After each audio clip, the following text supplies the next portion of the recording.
Como está o seu coração hoje? Qual é a situação do seu coração? Que caminhos que o seu coração tem seguido em relação à palavra, em relação a servir a Jesus, em relação às suas convicções? Como se encontra? Faça essa pergunta para você mesmo e, e olhe para dentro de si mesmo para ver se o seu coração estão fiéis à sua fé em Jesus, às suas convicções, se a sua fé está virtuosa, né? Se analisa e veja se, como Paulo disse em uma das suas cartas, né? Se você está fiéis aos pactos. No caso, eu gosto de usar a palavra aliança. Se você está fiel às suas alianças, tanto com o Senhor Jesus, que é a aliança que nós temos que cuidar, feita no sangue de Jesus, como a aliança do nosso cônjuge, né? Se você é casado, se você tem uma esposa, se você tem um marido, é estar fiel a esta aliança, com amor, com inteireza de coração, com fidelidade, que é algo, né, que nós, nas sociedades em que vivemos hoje, as pessoas infelizmente estão infiéis às alianças e infiéis aos pactos, infiéis às próprias convicções, né? Então, isso é muito triste. E é por isso que eu estou fazendo essa pergunta para você se analisar e ver como é que está o seu coração.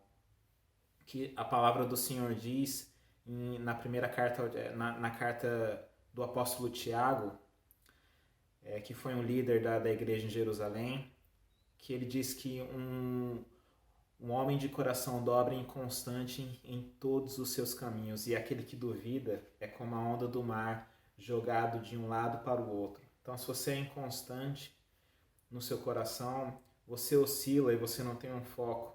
Se você duvida, quando vem a prova, quando vem a dificuldade, você tomba, porque a sua fé não está convicta em Jesus, porque, né, nós tendemos a duvidar. E como o Tiago disse, quem duvida é jogado de um lado para o outro. E eu tive esse problema de duvidar do Senhor, de duvidar das coisas, da minha fé em Jesus. E eu era inconstante nas minhas convicções, eu era inconstante com os problemas da vida ao meu redor, eu tive esse problema. Enfim, por que eu estou falando tudo isso? Porque agora eu estou lendo o livro acabei de ler o livro de Primeira Reis e eu estou lendo o livro agora de Segunda Reis. Deixa eu pegar a minha Bíblia aqui só um momento. E eu estou lendo a história dos reis de Israel, né? Davi, Samuel ungiu os primeiros reis de Israel, começando com Saul, que começou a fazer besteira, começou bem, mas começou a desobedecer a Deus e terminou o final da vida consultando feiticeiros e feiticeiras e morreu de suicídio, se matou, né? Começou bem, mas terminou mal. Aí tivemos Davi, o grande rei Davi, que foi fiel em toda a sua casa, que era o homem segundo o coração de Deus. Para mim é um dos personagens, é um dos heróis da Bíblia que eu mais gosto, porque Davi é um exemplo de adoração ao Senhor, Davi é um exemplo de obediência, e teve os seus altos e baixos, mas para mim, eu tenho aprendido a ser um adorador e a amar o Senhor como Davi amou. E depois tivemos Salomão, que também começou bem, com toda a sabedoria, com toda a glória que o Senhor deu a Salomão, que começou bem, mas infelizmente também no final da vida oscilou um pouco e terminou fazendo um altar para Baal, e assim, não terminou bem, né? E depois de Salomão, Israel teve poucos reis que foram fiéis ao Senhor, poucos, e mesmo assim os que foram fiéis não foram que nem Davi, e o Senhor poupou Judá pelo amor que o Senhor tinha a Davi. Como o nosso Deus é misericordioso, né? Por causa da obediência de Davi, o Senhor poupou Judá, porque ele prometeu uma lâmpada em Jerusalém a Davi, por causa da fidelidade de Davi. O nosso Deus é maravilhoso, ele é misericordioso. Enfim, de poucos reis, então a corrupção de Israel foi muito a corrupção espiritual de Israel de adorar deuses pagãos foi muito forte. E o Senhor se irou com Israel. E a corrupção foi generalizada e os reis, por serem infiéis, fizeram o povo pecar, fizeram o povo se desviar da presença do Senhor. E aí eu cheguei aqui no livro de 2 Reis, no capítulo 17, e o verso 40, que algo muito intrigante que eu li e eu trouxe para os dias atuais, né? Eu vou ler para que você possa entender. Verso 40, capítulo 17, verso 40 de 2 Reis. Todavia, eles não atentaram, mas fizeram segundo o seu costume anterior. Assim, estas nações temiam o Senhor e serviam as suas imagens esculpidas, tanto os seus filhos quanto os filhos de seus filhos. Como fizeram seus pais, assim também fazem eles neste dia. É interessante porque a palavra do Senhor diz que eles temiam ao Senhor e serviam a imagens de escultura. Eles temiam ao Senhor, mas eram infiéis nas suas ações. Eles diziam que temiam ao Senhor, entre aspas, e eram infiéis ao Senhor nas suas ações, e alguns deles até sacrificaram os próprios filhos no fogo para os seus ídolos. E eu trouxe isso para os dias atuais, né?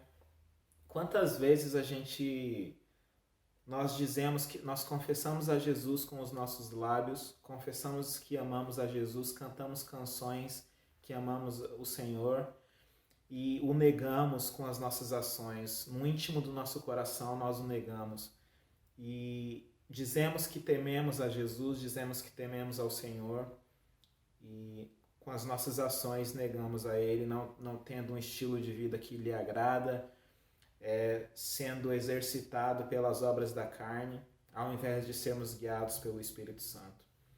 Então, você vê, um texto escrito há mais de 2000 anos atrás, diz exatamente, pelo menos o que eu vejo, às vezes aí, né, nas igrejas, em tudo, nos canais no YouTube.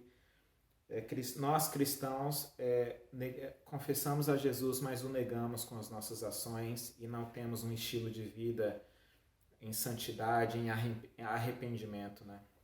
Isso ainda tem gente que diz que a palavra do Senhor precisa ser atualizada, né? Você vê um texto escrito há tanto tempo e descreve exatamente o que está acontecendo, o que sempre aconteceu na humanidade, de nós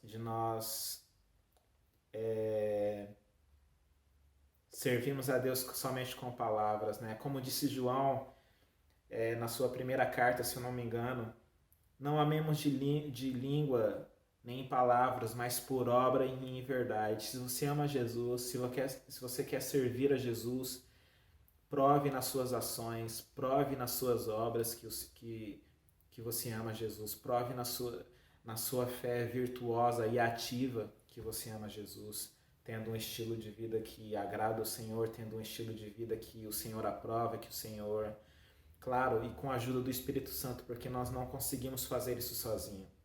Então, quando nascemos de novo, nos arrependemos, então o Espírito Santo vem habitar no nosso coração e nos dá essa capacidade de servirmos ao Senhor. Porque na cruz o Senhor tornou possível a transformação da nossa consciência, a transformação do nosso coração para adorarmos o Senhor em espírito e em verdade. Então, o que eu deixo nesse vídeo aqui é que não tema o Senhor e o negue com as suas ações, mas o adore com a sua língua, com as suas palavras, mas também o adore com as suas ações, com as intenções do seu coração, e ame o Senhor de todo o entendimento, de todo o teu coração, de toda a tua alma, de todas as tuas ações, e coloque o Senhor como prioridade central na sua vida sempre, sempre, sempre. O Senhor tem que ser o nosso primeiro foco sempre, porque então teremos um relacionamento sincero com Ele, que é o que o Senhor quer, né? Então, tema ao Senhor, como diz a Escritura, mas não seja idólatra. não crie falsos deuses no seu coração e não vá atrás de pessoas que lhe agradam, que agradem o seu ego. Não, vá atrás do Senhor Jesus e se humilhe diante dele e peça para ele transformar o seu coração, a sua consciência através da obra redentora do Espírito Santo. Amém? Então essa palavra que eu queria deixar para você, que o Senhor te abençoe e vá na palavra e aprenda com o Senhor e seja guiado pelo Espírito Santo em verdade, em obras e em ações para a honra e glória do nosso Senhor Jesus. Amém?